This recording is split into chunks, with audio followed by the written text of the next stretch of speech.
Weight loss versus fitness. First, I want to cut to the end of that article and discuss the whole weighing thing and the weight loss label. Often, I see people getting hung up in the process and losing sight of the goal. One example is productivity. People get so bogged down in the productivity system, they forget to actually be productive.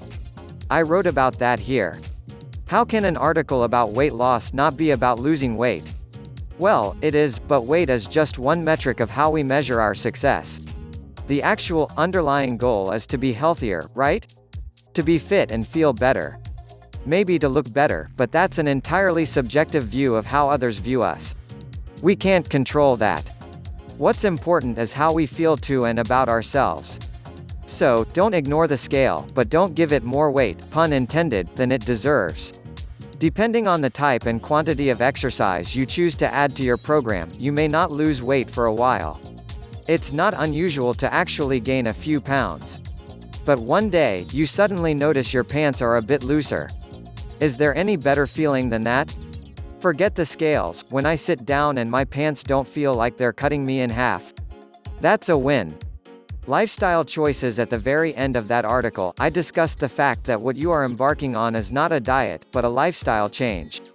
I know you want to jump into the diet plan and get started, but you would be better served to slow down for a minute and think about your long-term goals. If you are looking to drop 2 sizes before that wedding or reunion next weekend, you can stop reading now. This isn't that. This is about changing your life for the long run.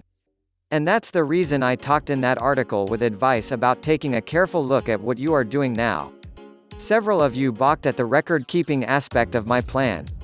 If you are the type that can do all of this in your head, more power to you. But to make a meaningful and long-term change, you have to know what you are changing. I know, I've been there. It's easy to think you're eating healthy, but if you take a careful look, maybe not so much. In the scheme of a lifelong plan, a week isn't much to ask. So that's what I want you to do. Spend a week thinking about where you are and where you want to be. For this to work, you have to change your lifestyle. But from what? That's why I suggested keeping the diary.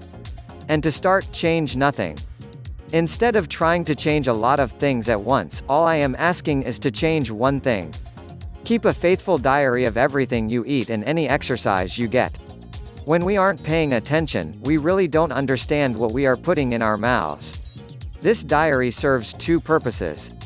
1, it gives us a baseline from which to begin our change. 2, it serves as a wake-up call.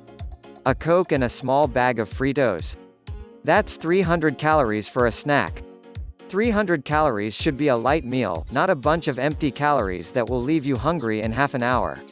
But there is a third purpose in that initial week that I didn't mention in the other article, and that is a sense of accomplishment. The problem with diets is they are very slow to get started.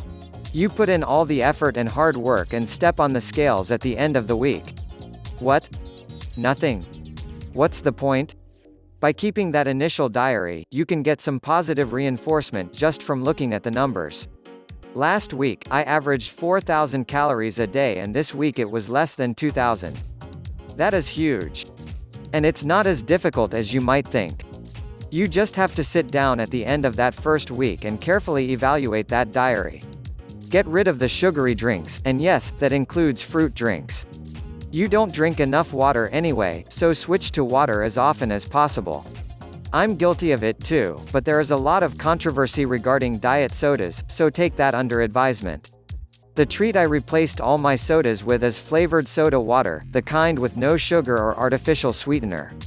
0 calories. And make sure you get one with 0 sodium also.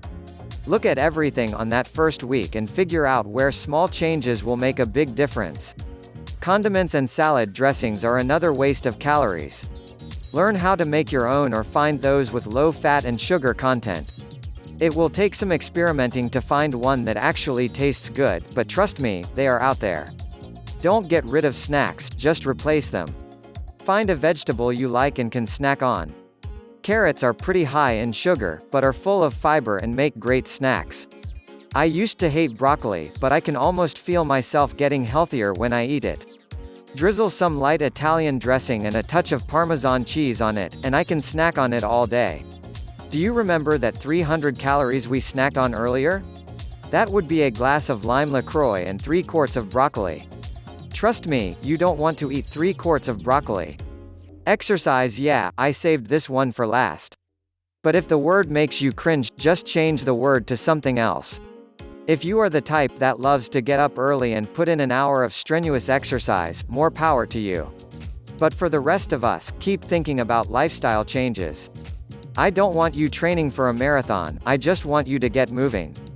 I'm not a big fan of those fitness things that track your steps. Like the scale, they become an end in themselves rather than the means. If you've ever thought, I can't walk right now because my Fitbit is on the charger, that's a problem. But they are useful just to see how much we are moving. And that's what it's all about, get moving and keep moving. I have a timer on my laptop that is always running. I wrote a bit about it here, but the bottom line is I get up every 20 minutes for at least 1 minute. I've stopped 3 times while I wrote this article. At a minimum, I rest my eyes and do some stretching. In the last break, I went downstairs and came back up. Big deal. A single flight of stairs can raise your heart rate and metabolism. Just a bit. Just for a little while. But it's a change. Are you watching a video or reading something on the computer? Stand up and do it. Do some stretching at the same time. Get moving. I'm not a fan of those stand-up desks. I have a bad back and standing for a long time aggravates it. But moving doesn't. Walking doesn't. Climbing stairs doesn't. And that's another subject, quit with the excuses. I'm 65 years old. I have a bad back, 2 bad knees, and my hips like to complain also. But I keep moving. I can't run like I used to. I can't run at all. If it's raining and people are running to their cars, I just get wet. But I can walk. As soon as I finish this article, I'm heading out for a 40-minute walk. And I'll put in at least another 30 to 40 minutes for the day. I can't say enough good things about walking. It's low stress and good exercise. All you need is comfortable clothes and a good pair of shoes. Forget those expensive exercise machines and gym memberships, just head out the door.